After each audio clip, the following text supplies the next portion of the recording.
किसान साथियों राम राम। आशा और उम्मीद करता हूं कि आप सब ठीक ठाक होंगे। साथियों मैं आज आपको बताने जा रहा हूं कि गेहूं की फसल के अंदर मौके के हमें क्या करना चाहिए ताकि हमारा कम से कम नुकसान हो। और आपको पता है कि मैं इसी तरह की जानकारी प्रत्येक किसान तक पहुंचाने के लिए समय समय के ऊपर किसान को सचेत और सावधान करने के लिए वीडियो बनाकर हमारे इस जागरूकता रूपी चैनल के ऊपर किसानों तक पहुंचाने का काम कर रहा हूं। मेरा मकसद है कि किसान को खर्चा भी बचे और किसान को अच्छी पैदावार भी बने। साथियों हमें इस समय जो मौसम चल रहा है, आपको पता है बादलवाई का मौसम है, तापमान धीरे धीरे बढ़ता जा रहा है। और इस बढ़ते हुए तापमान में हमें गेहूं से कैसे बचा सकते हैं, इस बचाव के लिए तो मैंने एक स्प्रे करने का तौर तरीका जो है आपको एक वीडियो के माध्यम से पहुंचा दिया है। परंतु इस मौसम में बीमारी कौन सी लग सकती है, ये बात मैं मौके पर इस वीडियो के माध्यम से किसानों तक पहुंचाने जा रहा हूं। साथियों इस मौसम में मेन दो बीमारियां हमारे गेहूं के ऊपर लग सकती है। पहला है पीला रतुआ। पीला रतुआ का प्रकोप यदि खेत के अंदर बढ़ जाता है, गेहूं की फसल में बढ़ जाता है तो 40 और 45% की पैदा को खा जाता है। और दूसरा है हरा तेला।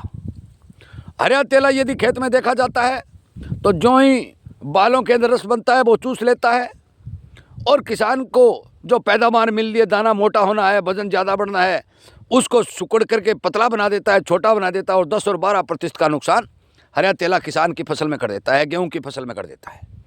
मैं ये बचाव के दोनों ही तौर तरीके बताने जा रहा हूँ। कृपया करके ध्यान दें और किसान तक शेयर करें। आपको इसी तरह की जानकारी मिलती रहे तो आप इस चैनल को सब्सक्राइब करके इसके साथ जुड़ जाए ताकि ये किसान को जगाने, जागरूक करें। इस किसान तक तमाम जानकारियाँ खेतों में जा करके प्रॉपर रूप से पहुँचाने का काम किया जा रहा है।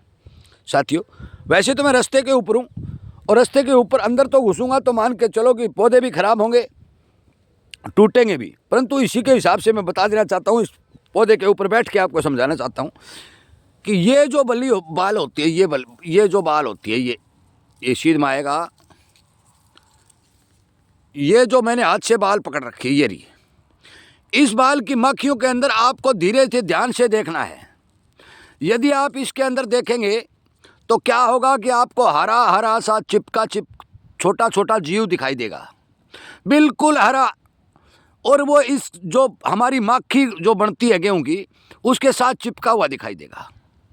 और सबसे पहले इस हरा तेला की शुरुआत कहाँ से होगी?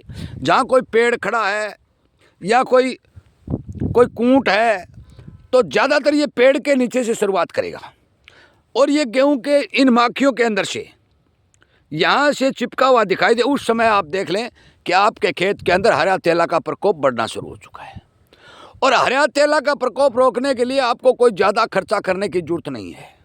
हमारे यहाँ जो इकतारा नाम की दवाई आती है, संपूर्ण एरिया में सभी किसान जानते हैं, 100 ग्राम प्रति एकड़ और 250 ग्राम प्रति हेक्टेयर के हिसाब से अपनी गेहूं की फसल में छिड़काव कर दें, आपका हरा तेला संपूर्ण रूप से ख़त्म हो जाएगा। और मैं तो कहता हूं भाई साथियों, जब भी गेहूं बाल निकाल ले और इस तरह का बादलवाई वाला थोड़ा गर्म मौसम दिखाई दे, उस समय एक स्प्रे तो ये आप करी दें।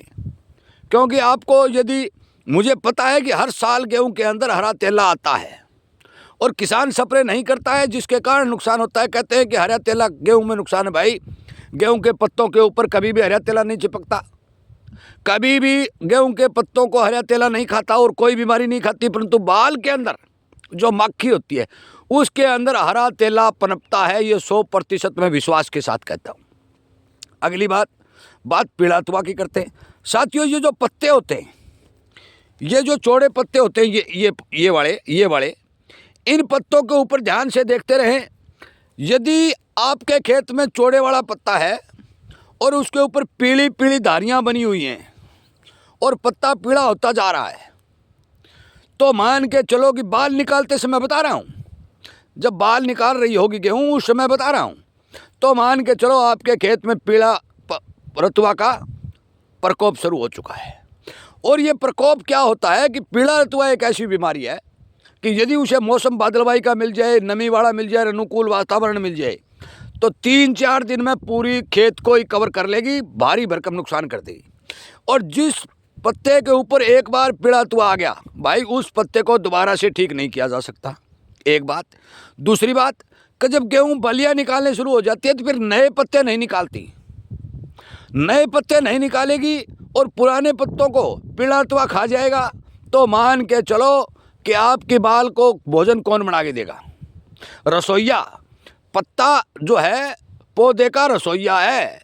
जब पत्ता डैमेज हो जाएगा और वो रसोइया मर जाएगा, उसके बाद में जो दाने बनेंगे उनको खुराक कौन देगा? क्योंकि जड़ तो अपना काम करेगी परंतु पत्ता अपना काम बंद कर देगा, क्योंकि पीड़ातवा द्वारा उसको ख़त्म कर दिया गया है। अकेली जड़ भोजन जो बनाएगी वो ऊपर तक पहुंचाएगी, परंतु ऊपर वो काम नहीं होगा तो वही डैमेज होकर ख़त्म हो जाएगा। मतलब ये होता है कि पौधा पत्तों द्वारा और जड़ द्वारा भोजन को आदान प्रदान करता रहता है, और संचालन जिससे हमारे शरीर में खून का संचालन होता है, उसी सिस्टम से पौधे के अंदर भी जड़ों द्वारा और पत्तों द्वारा मिलकर के जो सामग्री तैयार की जाती है वही दाने को मिलती है, और वही दाने को मोटा करती है, वही वजन बढ़ाती है, वही पैदावार को बढ़ाती है। जब रसोइया जो पत्ता पौधे का है वो काम करना बंद कर देगा तो अकेली जड़ से पौधा काम नहीं चला पाएगा और हमारा बहुत भारी नुकसान होगा। साथियों, मैं आपकी जानकारी के लिए बता दूं कि एक खेत का निरीक्षण करते रहें, शुरुआती अवस्था के अंदर थोड़े 2, 4, 10 पौधों के अंदर ये दिखाई देगा, उसी समय तुरंत प्रभाव से प्रोपोकोनाजोल साल्ट की जो दवाई आती है, प्रोपोकोनाजोल साल्ट की दवाई आती है और टिल्ट के नाम से भी मशहूर है। 100 ग्राम 150 ग्राम प्रति बीघा और 200-250 ग्राम प्रति हेक्टेयर और 400-500 ग्राम प्रति 200-250 ग्राम प्रति एकड़ और 400-500 ग्राम प्रति हेक्टेयर के हिसाब से इस दवाई का स्प्रे आप इकतारा दवाई जो तेले के चेपे के लिए मैंने बताई है उसके साथ मिला करके स्प्रे कर दें। यदि आप इन दोनों दवाओं का स्प्रे कर देंगे तो आपका पत्ता रूपी रसोइया भी तो बढ़िया रहेगा, तेला भी आपके माखियों को रुस नहीं चूस पाएगा, और मैं आप विश्वास के साथ कहता हूं कि आपका खर्च तो मान के चलो भी 200-250 रुपये प्रति एकड़ का आएगा या फिर 300-350 रुपये प्रति हेक्टेयर का आएगा, परंतु आपका उत्पादन 5,000-7,000 रुपये प्रति एकड़ का बढ़ेगा। परंतु ये बात नोट कर ले साथियों, यदि पीड़ातवा का प्रकोप बढ़ गया तो आपका उत्पादन 20 और 25 हज़ार प्रति एकड़ का निकल जाएगा, हाथ नहीं लगेगा। प्रतिवर्ष अपनी फसलों में ठीक से देख रेख करें, अपने खेत के डॉक्टर खुद बने। जो मैं लगातार आपको जानकारी दे रहा हूँ, खेतों में आकर के इस तरह से जो ये इन पत्तों की बात कर रहा हूँ मैं, ये पत्ते हैं ये, और जब बाल निकल गई तो पत्ता दोबारा नहीं निकालेगा पौधा और पत्ता मर जाएगा, तो फिर खुराक कौन बनाएगा? मैं इस बारे आपको सावधान सचेत कर रहा हूँ। फिर कुछ किसान कहेंगे ताऊ जी किस चीज़ की स्प्रे करें? भाई मैं बता रहा हूँ, कल भी मैंने बताया भी यदि हमारे राजस्थान आदि के खेतों के अंदर जो ही मतलब ये जो नरम ज़मीनें, रेतीली ज़मीनें, भाव गर्मी का प्रकोप बढ़ता है तो नमी बनाए रखें, मैंने जो बताई थी उस स्प्रे का इस्तेमाल करें। आज मैं आपको बता रहा हूँ भी जो बीमारी गेहूँ में आने की संभावना है वो 2 बीमारी हैं, एक वो चेप्पा हरा तेला और पीला रतुआ। मौसम अनुकूल चल रहा है साथियों, मैं आपकी जानकारी के लिए बता दूं, कृपया करके इन दोनों दवाओं का मिश्रण करें, ठीक से अपने खेत में स्प्रे करें और अपने उत्पादन को बढ़ाएं। आगे भी जो भी जानकारी अगली फसलों के लिए या और जो भी जानकारी मेरे पास अनुभव के तौर पर या मेरे खुद को पता है या अनुभवी किसानों को पता है या बीमारी रोकने की कोई तौर तरीके हैं, वो सारे के सारे आपको वीडियो के माध्यम से पहुँचा दिए जाएंगे। करें न करें वो आपका काम है, परंतु हमने तो ये किसान जागरूकता मिशन के तौर पर हमारा जो ये चैनल चला रखा है, इस चैनल के माध्यम से किसानों तक पहुंचाना हमारा काम है। इस वीडियो को ज़्यादा से ज़्यादा शेयर करें, इसी तरह की आपको ठीक से जानकारी मिलती रहे तो चैनल के साथ जुड़े। आगे आने वाली फसलों में जो नई फसलों की बिजाई होगी, खाद किस सब हिसाब से दें, आप अपना खर्चा भी बचे, फ़ायदा भी ज़्यादा हो, कौन सी खाद का इस्तेमाल करें, किस तरह करें, ये सारी बातें बताई जाएंगी। क्योंकि किसान को हरित क्रांति आने के बाद कंपनियों ने कन्फ्यूज कर दिया, 1000 प्रकार की सामान आ गया, अब किसान करे तो क्या करे। इसलिए हमारे यहाँ मेन जो बातें किसान को पता होनी चाहिए केवल वही बताई जाती है। अच्छे बीजों के बारे में बताया जाता है, अच्छे तौर तरीक़ों के बारे में बताया जाता है। इसीलिए आपसे कहा जाता है कि आप कृपया करके हमारी बातों पर ध्यान दीजिए, अपना खेत सुरक्षित रखिए, पैदावार बढ़ाने का काम करिए और किसानों को जगाने का काम करिए। जय हिंद।